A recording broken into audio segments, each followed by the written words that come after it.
Assalamualaikum warahmatullahi wabarakatuh. Bagaimana kabarnya siswa sekalian?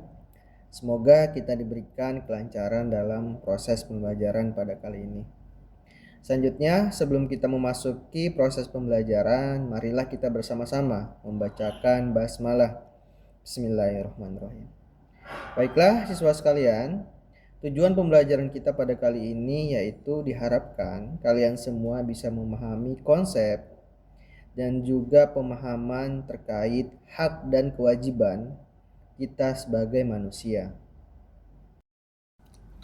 Baik siswa sekalian, langsung saja kita masuk materi pembahasan kita pada kali ini. Pada pertemuan kali ini kita akan membahas tentang hak dan kewajiban asasi manusia. Sebelum kita masuk ke pembahasan selanjutnya, apakah ada yang tahu apa itu hak asasi manusia? Baik, jadi hak asasi manusia adalah suatu hak yang mana wajib kita dapatkan sebagai manusia, yang mana itu sudah menjadi fitrah dari Tuhan Yang Maha Esa, dan itu kita dapatkan dan harus serta wajib kita dapatkan mulai kita lahir sampai dengan kita meninggal. Selanjutnya, konsep hak asasi manusia. Hak asasi manusia atau HAM adalah hak dasar yang dimiliki oleh setiap manusia sebagai anugerah Tuhan Yang Maha Esa yang tidak dapat diganggu gugat keberadaannya. Hak tersebut telah dibawa sejak lahir dan melekat pada diri manusia sebagai makhluk Tuhan. Tadi sudah saya sampaikan bahwasanya hak asasi manusia yaitu sebagai anugerah Tuhan Yang Maha Esa yang tidak dapat diganggu gugat keberadaannya.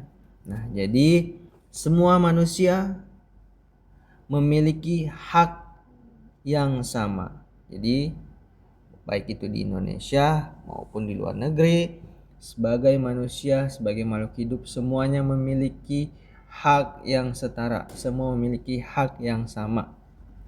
Seperti itu. Selanjutnya ada cakupan HAM yang diatur dalam Undang-Undang Nomor 39 Tahun 99 meliputi sebagai berikut. Hak untuk hidup yang pertama. Kita sebagai manusia tentunya kita juga memiliki hak untuk hidup.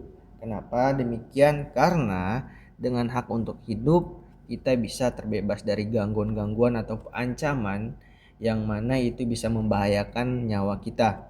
Hak untuk berkeluarga. Ini juga penting. Hak untuk berkeluarga. Jadi hak untuk berkeluarga ini penting sekali sebagai manusia yang memiliki hak untuk harmonis dalam keluarganya, apalagi misalnya ketika kalian sudah berumur dewasa, kalian juga berhak untuk memiliki istri, memiliki anak, memiliki keluarga kecil yang bahagia. Selanjutnya, hak untuk mengembangkan diri. Jika kalian di sekolah muslim pastinya kalian juga memiliki hak, yang mana salah satunya itu hak untuk mengembangkan diri. Di antaranya misalnya kalian ikut eskul, terus kalian ikut kegiatan-kegiatan yang bisa menambah potensi kalian di luar sekolah, seperti itu. Selanjutnya, hak untuk memperoleh keadilan. Kita sebagai masyarakat Indonesia tentu saja kita mempunyai hak untuk memperoleh keadilan, tentunya dari negara. Yang paling penting yang mana keadilan dalam hukum, keadilan dalam sosial, dan juga keadilan yang mana keadilan tersebut juga dapat dirasakan kita pribadi dan juga orang lain secara umum.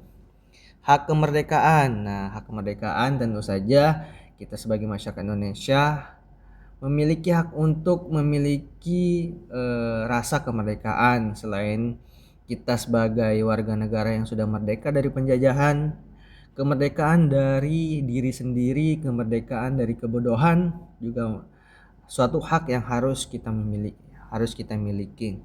Hak untuk berkomunikasi.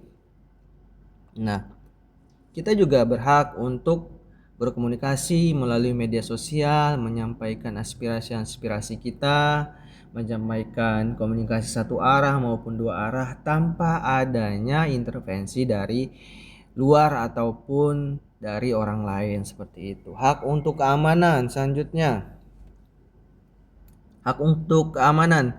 Nah, yang mana kita sebagai masyarakat Indonesia, sebagai masyarakat yang membutuhkan jaminan keamanan tentunya. Misalnya kalian di rumah, pastinya kalian juga ingin memiliki rasa keamanan yang cukup, bahkan di luar dari rumah kegiatan-kegiatan kalian harus berlandaskan keamanan itu sendiri. Jadi kita juga wajib dan juga kita berhak untuk memberikan rasa aman kita, menyampaikan kepada orang lain bahwasanya kita hidup harus aman, kita hidup harus mendapatkan keamanan dan saling melindungi satu sama lain.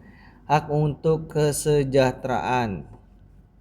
Nah, untuk kesejahteraan ini sendiri, tentunya kita sebagai masyarakat Indonesia berhak untuk mendapatkan kehidupan yang sejahtera, dikarenakan melihat dari sumber daya alam Indonesia yang sangat kaya, terus juga potensi-potensi Indonesia yang sangat besar. Kita berhak untuk mendapatkan kesejahteraan, bukan mendapatkan efek negatif dari kebijakan-kebijakan dari pemerintah itu sendiri. Hak untuk perlindungan selanjutnya. Nah, untuk hak untuk perlindungan ini sebenarnya saling berhubungan dengan hak keamanan, yang mana kita sebagai masyarakat Indonesia berhak untuk mendapatkan perlindungan, baik itu diri sendiri dan juga mungkin perlindungan dari kebijakan-kebijakan yang pemerintah lakukan. Misalnya kita melakukan demonstrasi di media sosial, kita mengupload berita-berita, kita berhak untuk mendapatkan perlindungan. Bukan berarti kita dibatasi suara-suara kita, yang mana sehingga kita tidak bisa mengekspresikan apa yang menjadi potensi dari kita sendiri. Konsep hak asasi manusia. Selain memiliki hak asasi, manusia juga memiliki kewajiban asasi. Secara sederhana, pengertian kewajiban asasi manusia adalah segala sesuatu yang wajib dilakukan oleh setiap manusia sebagai makhluk hidup. Dalam kaitan dengan hak asasi manusia, maka kewajiban asasi manusia yang dimaksud adalah menghormati, menjamin, dan melindungi hak asasi manusia. Nah, selain kita memiliki hak, kita juga memiliki kewajiban, yang mana kewajiban kita misalnya sebagai masyarakat Indonesia, kita wajib untuk menaati aturan yang ada, kita wajib untuk saling toleransi, saling menghargai satu sama lain, seperti itu. Ini adalah contoh-contoh kewajiban manusia. Kewajiban manusia menjalankan tugas sebagai manusia, misalnya kewajiban suami adalah bekerja. Nah, ini dalam rumah tangga contohnya. Terus kewajiban moral atas dasar norma benar dan salah sebagaimana diterima dan diakui oleh masyarakat, misalnya menaati peraturan yang berlaku di masyarakat. Misalnya di lingkungan masyarakat kalian berhak untuk menaati peraturan, misalnya gerbang rumah ataupun gerbang komplek ditutup pada jam 10 malam. Berarti kalian harus pulang sebelum jam 10 malam gitu. Selanjutnya kewajiban sosial atas dasar norma dan tingkah laku di lingkungan sosial, misalnya menghormati orang tua. Nah, menghormati orang tua ini bukan lagi suatu peraturan tertulis, tapi peraturan yang sudah wajib kalian lakukan mulai dari kalian kecil sampai dewasa dan tidak ada akhirnya untuk menghormati orang tua itu sendiri. Selanjutnya, kewajiban kepada Tuhan Sang Pencipta, misalnya menaati segala perintahnya dan menjauhi segala larangannya. Nah, ini juga menjadi suatu kewajiban. Bukan hanya kewajiban yang harus dilakukan manusia secara umum, tetapi kita sebagai manusia pribadi yang beragama, sebagai bentuk sikap spiritual kita kepada Tuhan Yang Maha Esa, kita wajib untuk menaati aturan-aturan ataupun beribadah kepada Tuhan Yang Maha Esa, seperti itu. Sekian pembelajaran yang dapat saya sampaikan. Kesimpulan pembelajaran kita pada kali ini yaitu bagaimana Kita sebagai makhluk sosial, kita sebagai masyarakat Indonesia khususnya, kita sebagai manusia harus menerapkan dan juga mengimplementasikan terkait hak dan juga kewajiban kita sebagai masyarakat Indonesia, baik itu di masyarakat, di rumah maupun di sekolah. Baiklah, demikian yang dapat saya sampaikan, kurang lebihnya mohon maaf.